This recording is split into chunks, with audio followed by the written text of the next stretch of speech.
लुत्फी। देखो और सीखो। हेलो बच्चों, कैसे हैं आप सब। मैं हूं आपका दोस्त हनुमान। बच्चों, याद है पिछले बार हम चिंटू से मिले थे, जिसकी शिक्षा कुछ अधूरी रह गई थी। मैं उससे फिर मिला हूं और पता है क्या क्या बात हुई। चलिए आप खुद ही देख लीजिए। नमस्ते दादाजी, कैसे हैं आप? कौन? अरे चिंटू बेटा, नमस्ते नमस्ते बेटा। मैं तो बिल्कुल ठीक हूँ, तुम कैसे हो? मैं भी बिल्कुल ठीक हूँ दादाजी। दादाजी, आपने जो मुझे पिछले हफ्ते कहानी सुनाई ना प्रभु श्री राम की, मुझे ना उसमें कुछ सवाल थे, क्या मैं आपसे पूछ सकता हूँ? हाँ बेटा, क्यों नहीं, पूछो। वो प्रभु श्री राम को वनवास क्यों जाना पड़ा? वो तो राजा थे ना, और वो उनकी पत्नी माता सीता का अपहरण मतलब किडनैप कैसे हुआ? बड़ा अच्छा सवाल पूछा है बेटा। तो सुनो, अयोध्या नगरी के महाराजा है राजा दशरथ। राजा दशरथ की 3 पत्नियां थी, देवी कैकेयी, देवी कौशल्या और देवी सुमित्रा। राजा दशरथ इतने पराक्रमी राजा थे कि स्वयं देवता उनकी मदद लेते थे, और वैसे ही पराक्रमी थी देवी कैकेयी। एक बार एक युद्ध में राजा दशरथ के साथ में देवी कैकेयी गई, और देवी कैकेयी ने राजा दशरथ की जान बचाई युद्ध में, जिसके कारण राजा दशरथ ने उन्हें 2 वरदान मांगने को कहा। देवी कैकेयी ने हंसते हुए टाल दिया और कहा, जब मुझे जरूरत होगी तब मैं मांग लूंगी। दिन बीतते गए, राजा दशरथ की कोई संतान नहीं थी, तो राजा दशरथ ने एक बड़ा हवन करवाया। हवन में अग्निदेव प्रसन्न होकर महाराज दशरथ को खीर का पात्र दिया और कहा, इसे अपनी पत्नियों के बीच बांट दीजिए। महाराज दशरथ ने उस खीर के पात्र को अपने 3 पत्नियों के बीच में बांट दिया। तो माता कौशल्या को जन्म हुआ प्रभु श्री राम का।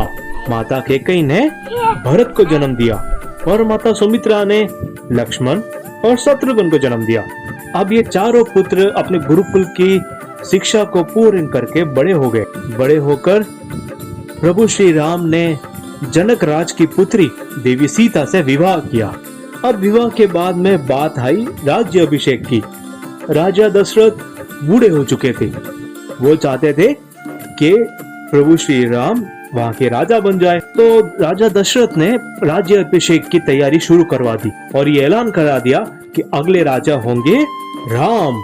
वही दूसरी ओर माता कैकेयी की एक दाई माँ थी, जिनका नाम था मंत्रा। मंत्रा बड़ी ही चालाक औरत थी।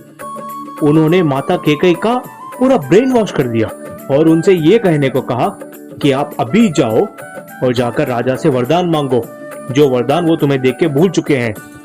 और वरदान में मांगो कि राज्य अभिषेक राम का नहीं भरत का होगा, और राम 14 साल के लिए वनवास में जाएंगे। माता कैकेयी भी उस बात को सुनकर भड़क गई, और तुरंत महाराज दशरथ के पास जाकर वरदान मांगने लगी। ये सब सुनकर बहुत दुखी हुए और बीमार हो गए।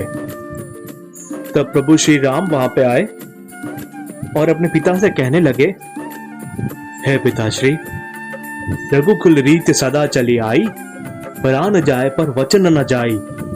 आपने वचन दिया था पिताश्री, मैं आपके वचन का पालन करूंगा, और आपके आज्ञा अनुसार मैं 14 वर्ष का वनवास स्वीकार करता हूं।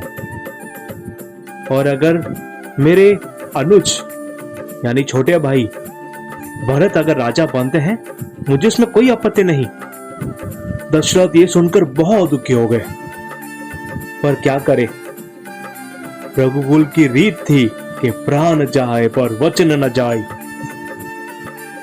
जहां एक और प्रभु श्री राम वनवास के लिए निकल रहे थे, वही दूसरी ओर महाराज की तबीयत और खराब हो रही।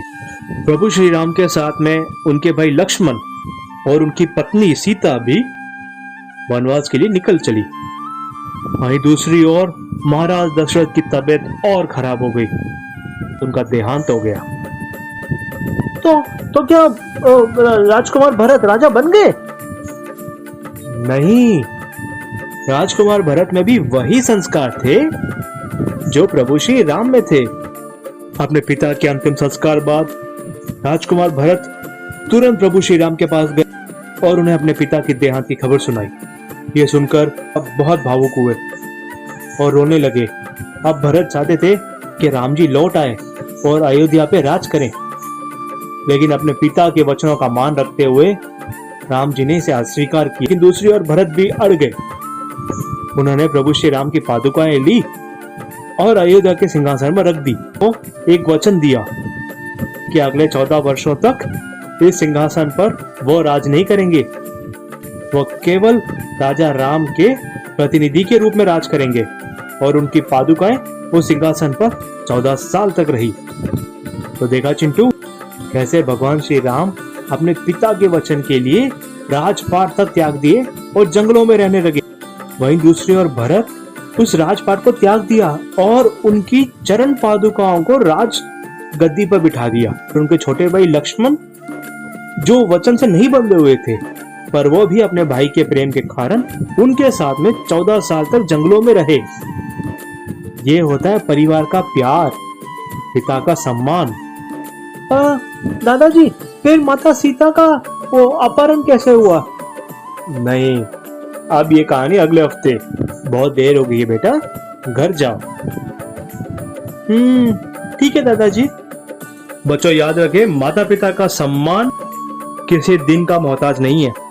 अक्सर ये देखा जाता है कि फादर्स डे या मदर्स डे पर सोशल मीडिया पे लंबे लंबे पोस्ट करके हम ये समझ लेते हैं कि हमने अपना फर्ज निभा दिया। बच्चों, आपके माता पिता का सम्मान एक नित्य प्रक्रिया है जो हर रोज निभाई जाती है, वो भी दिल से। उनकी आज्ञा का पालन करें और उनकी बात का मान रखें। बच्चों याद रखें, परिवार की एकता बहुत जरूरी है। अपने परिवार में एकता बनाए रखें, क्योंकि अगर परिवार की ताकत साथ हो तो बड़ी से बड़ी मुश्किल का भी बहुत आसानी से हल निकल जाता है। तो बच्चों, हम फिर मिलेंगे एक और नई कहानी और एक नई सीख के साथ, आपके अपने इसी चैनल रुतविस में। देखो और सीखो। तब तक इस चैनल को आप लाइक करें, शेयर करें और सब्सक्राइब करें। अगले हफ्ते हम फिर मिलेंगे चिंटू के साथ में, क्योंकि चिंटू को मैंने वचन जो दिया है, और याद है ना, प्राण जाए पर वचन न जाए। ठीक है बच्चों, हम फिर मिलेंगे। Bye bye.